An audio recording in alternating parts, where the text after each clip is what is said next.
US19, leaving the dog park, Rotary Century Dog Park, where we had a good time chasing squirrels. I think Jazzi had a better time there than if we had stopped at the springs that we stopped at this morning. We're just driving by, and I can't remember the name of it. Holy cow.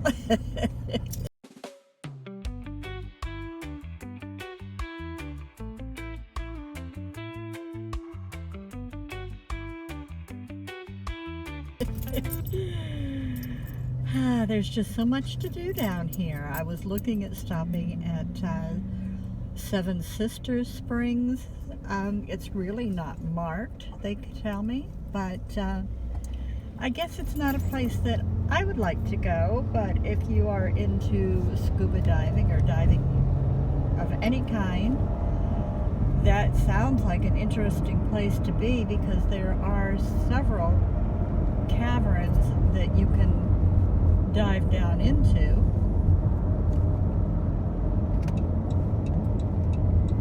I think there are 7 connected tunnels that are only about 2 feet under the water. So you could swim through a couple of connected tunnels and pop up, or you could do the whole chain. And that does sound interesting if you can dive. I don't think that's for me, but it sure sounds like a pretty place. So my next stop is going to be Monkey Island up at Homosassa Springs.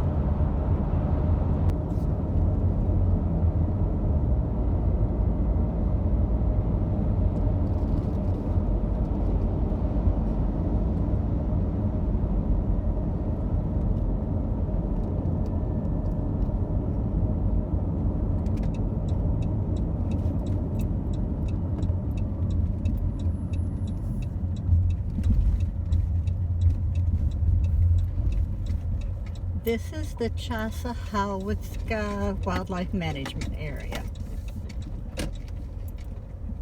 You will have to forgive me for the pronunciation.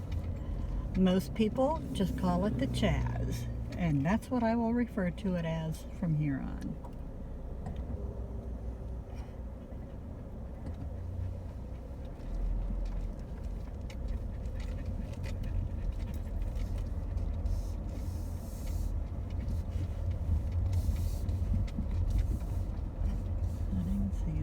Is closed. Wildlife alert.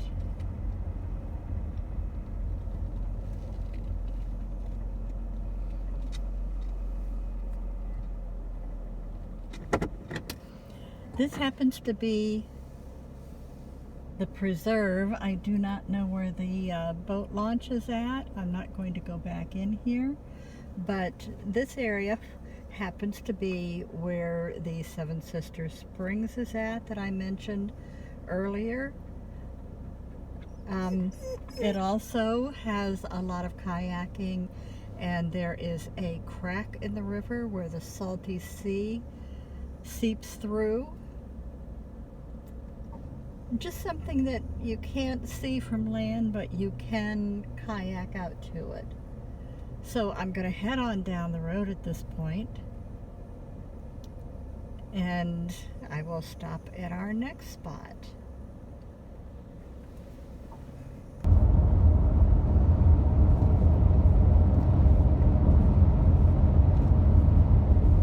It is refreshing to be able to drive up a 4-lane highway with trees on both sides and not a built-up community or a city.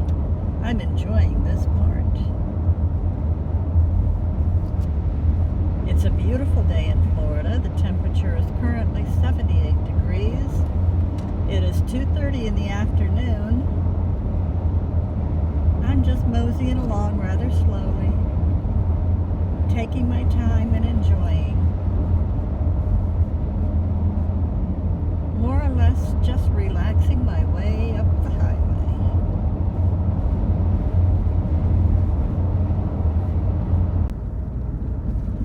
Well, I've turned off US19, and it's about 3.5 miles back here to get to the Monkey Island. It's just such a pretty drive back here.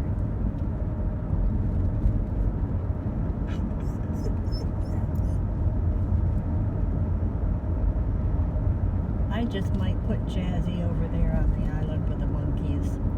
Let her misbehave all she wants. The only problem is she doesn't really misbehave. She's such a good girl.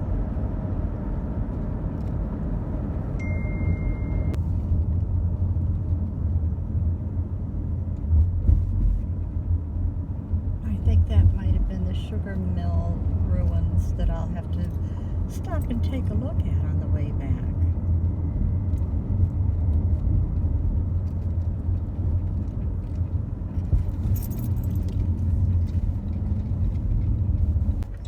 As you can see, we are at Monkey Island. I'm not sure what I'm going to find here. Pretty busy place.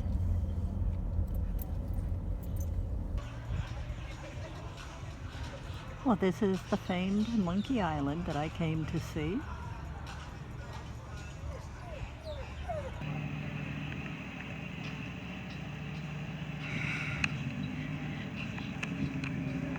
Well, I am at Monkey Island. Very busy little place down here in the village or the community. But I came to see the island itself because there are monkeys on this island. I was seeing some move around over there a little bit ago. I'll just keep watching and hoping that they move again. If I can remember what I read about this place, years ago there were just rocks under the water that a lot of boaters went by and kind of ruined their props on. So the owner of some fishing or construction company, I can't remember which, went on a trip and asked that some of his workers just dump some dirt on the rocks so that the boaters wouldn't bottom out and ruin their props. And when he came back, there was actually a virtual island here. So he erected a lighthouse on it and went about his business. And then somewhere in the area there were some monkeys that were causing some havoc. So they decided that they would take those monkeys and put them over on this island and call it Monkey Alcatraz. I see some over there, but the boat is passing in front of me just as I see the monkeys.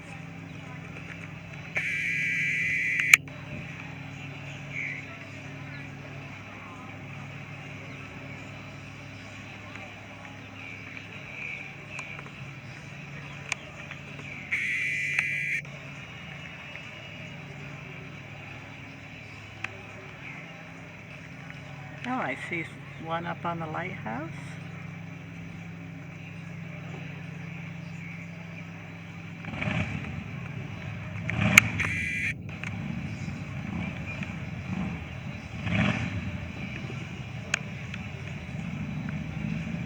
Oh, and there's one on the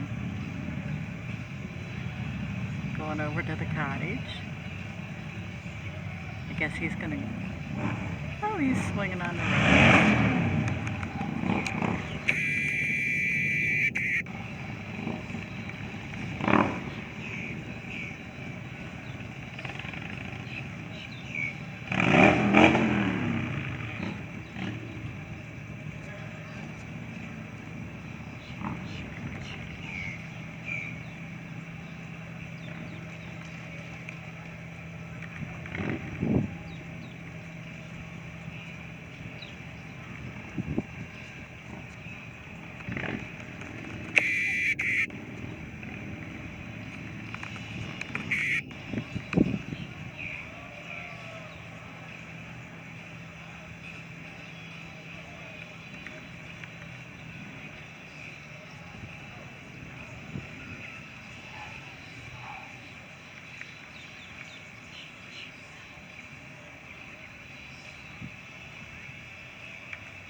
Well, I think I counted 3 total.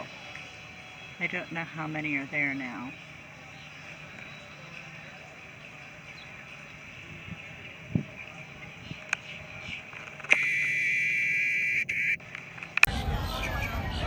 It's a busy little place we have here. People like to sit in this Florida Cracker Monkey Bar and enjoy the day. It's a beautiful sunny day. Sunday afternoon, right across from Monkey Island, and be entertained by the antics that goes on over there. Jazzi's not liking the noise, and I'm not into it either, but I saw what I came to see, and I will head on my way. Oh, just a quick little stop at Monkey Island. That was rather interesting. I got to see some monkeys.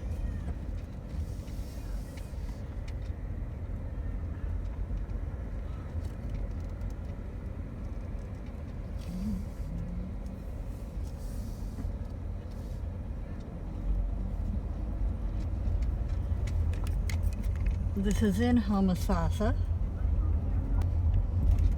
I was at Homosassa Springs State Park the other day with my friends Linda and Sandy, and we went to visit the Wildlife Center where they had some animals in captivity that just were not able to live on their own. We arrived fairly late, so we didn't get a chance to see a whole lot, but we did get a good hour out on the Wildlife Center, so that was nice. So it was fun to come back here to see this.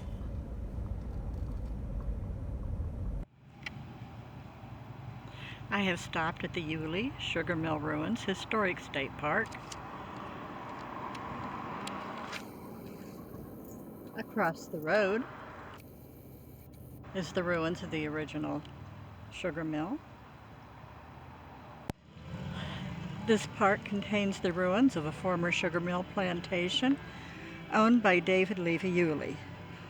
Yulee was a member of the Florida Territorial Legislative Council as well as a slave owner. Over 1,000 enslaved laborers worked the 5,000 acres of farmland yielding cotton, citrus fruit, and sugarcane. The steam-driven mill operated from 1851 to 1864 and served as a supplier for the Confederate troops during the Civil War. The mill was largely destroyed during the Civil War, but a few pieces of equipment can still be seen. A 40-foot limestone masonry chimney and a cane press are among the remnants of the steam-driven mill that was used to produce sugar, molasses, and syrup. This information is taken from the Atlas Obscura website, for which I thank the person who posted for that information.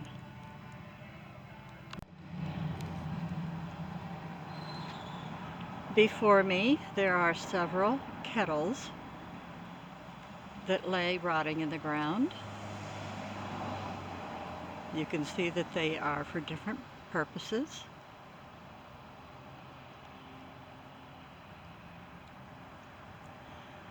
If I get up here to the end, I can read it better. It is a grand kettle, for which I don't know what that means.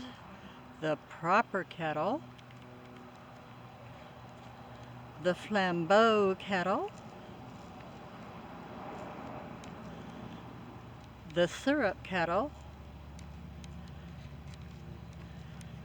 And the battery kettle.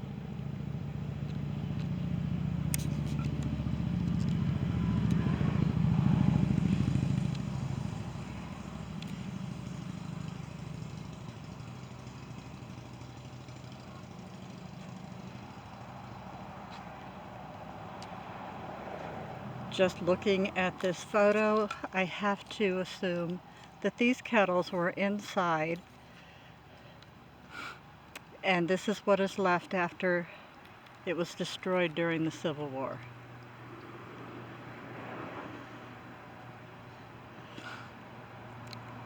According to this placard, it says the juice flowed from the settling vats into the grand, the largest of the 5 kettles built into the furnace below.